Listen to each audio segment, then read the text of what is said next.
Right, I'm going for an extra big one. Here we go.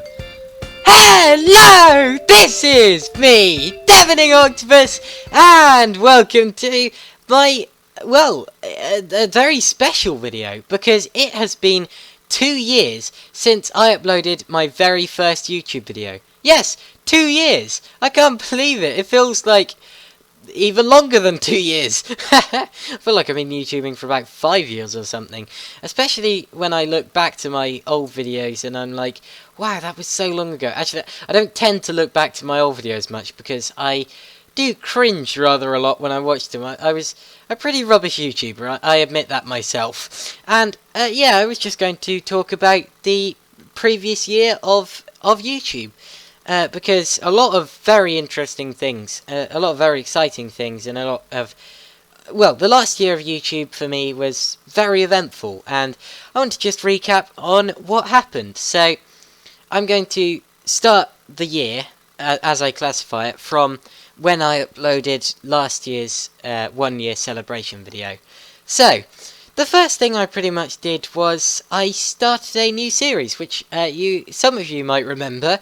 It feels like quite a long time ago. It was called Bonkers Buildings, and actually that got to be quite a popular series by my standards. I think I got something like 50 views in the first week on my first video of that series, and I was absolutely thrilled with that because that was far more than I've ever got in any of my videos before. And then I thought it would just be a complete fluke. So when I uploaded episode 2, I wasn't expecting the same thing to happen again. But what do you know? It did, and I just couldn't believe it. But in fact, it got so big, the series, that I decided to make it the main focus of my Minecraft movie, which I'll get to later on in this video. Well, I had to halt the series while I was recording that, which was a shame.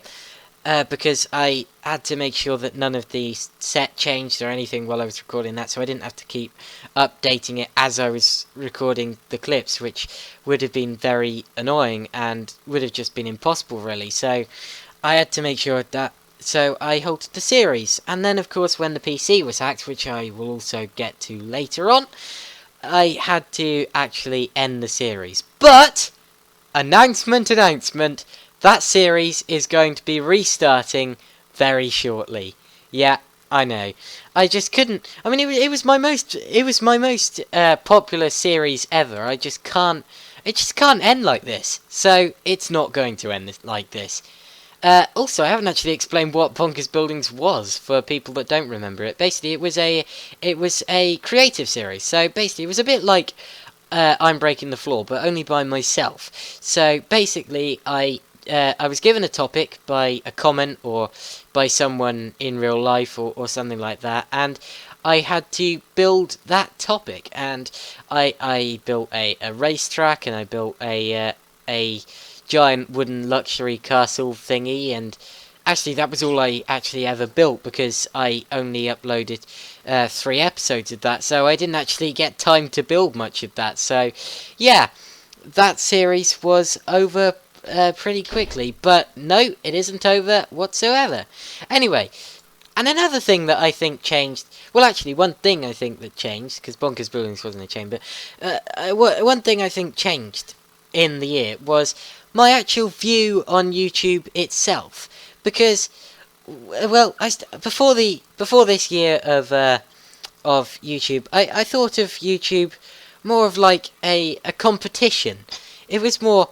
For me, it was more like a constant battle to try and get as many subscribers as you possibly can, and to outclass your opponents. So, well, not really opponents, but other YouTubers of your size, and do better than them and overtake them and things like that. And I was very competitive in terms of YouTube. I just I couldn't accept defeat. I got really frustrated actually by the fact that my subscribers weren't gaining very fast. I was stuck at 50 or 60 for absolutely ages, and I know that a lot of people have exactly the same problem. I'm actually basing this comment.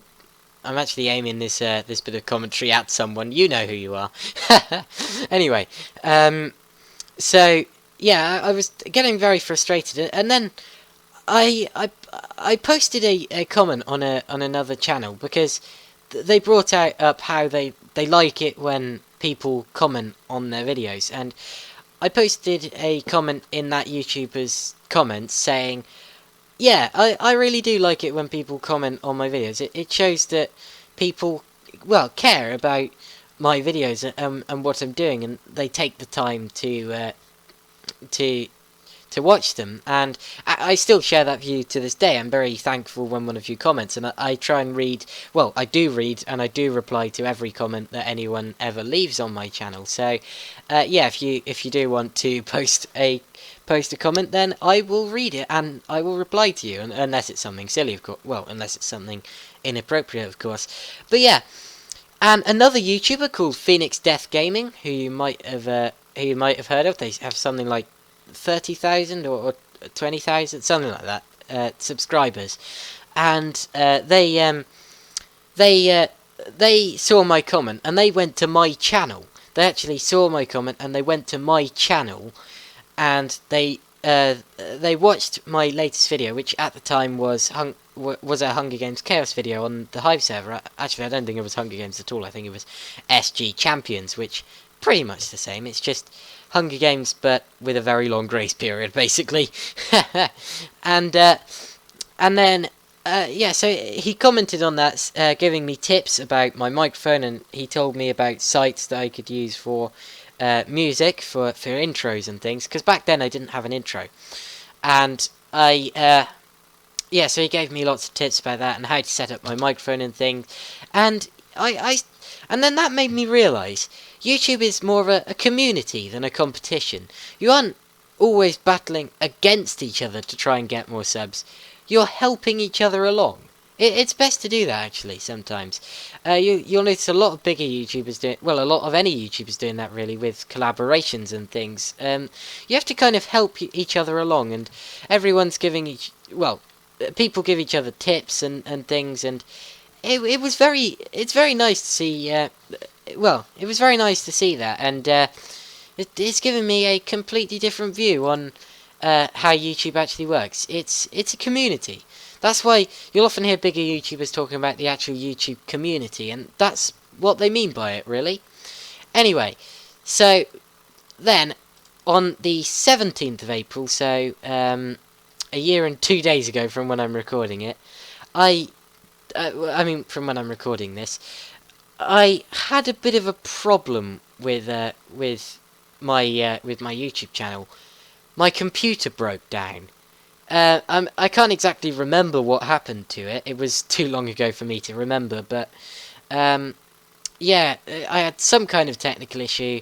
My computer broke down, and I couldn't upload for a very long time, and that was a very bad time for me, because that was the time where I was just about starting to get people commenting, and I was starting to attract a bit of an audience. I had about, I don't know, I had about 70 subscribers. No, I was still stuck at 60 by that point, wasn't I? Yeah, I was still stuck at 60.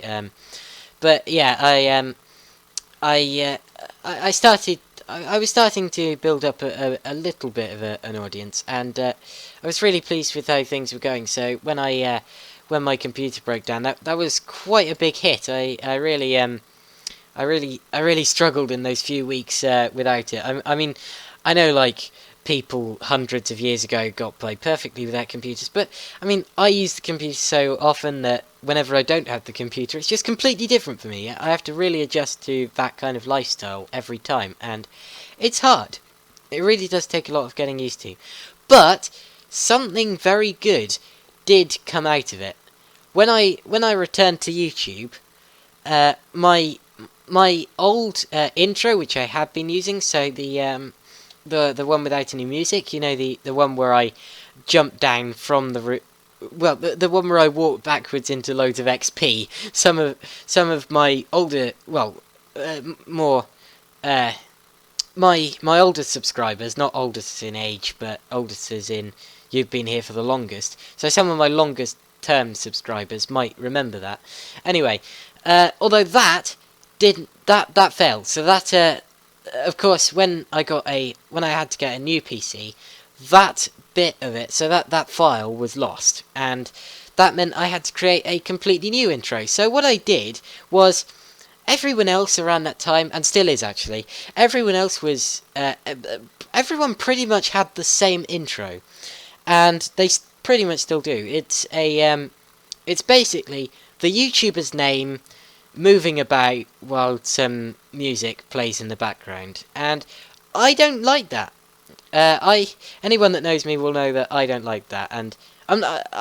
Don't get me wrong. I'm not having a go at anyone that does use that as an intro. If you know anyone, if you do in fact have that as an intro, I'm not saying you're doing it wrong. I'm not saying that's a bad thing. I'm just saying that, well, I wanted to be a bit more unique. So what I did was I thought of things that were unique to myself, and I thought, well, what's one thing that people always think of when they think of something unique to someone? And I thought, well, their hobbies and their interests, and one of my biggest interests at the time was the server, TEI, and it still is actually, so, and I was recording a lot of videos on it at the time as well, so I decided, well, I think that my intro should have TEI in it.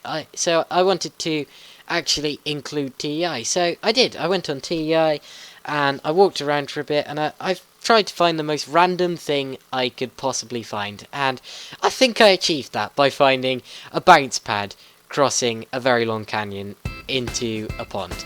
Yeah, it just seemed to sum up my channel in a way. It was just ridiculous and random, just like my channel. Haha.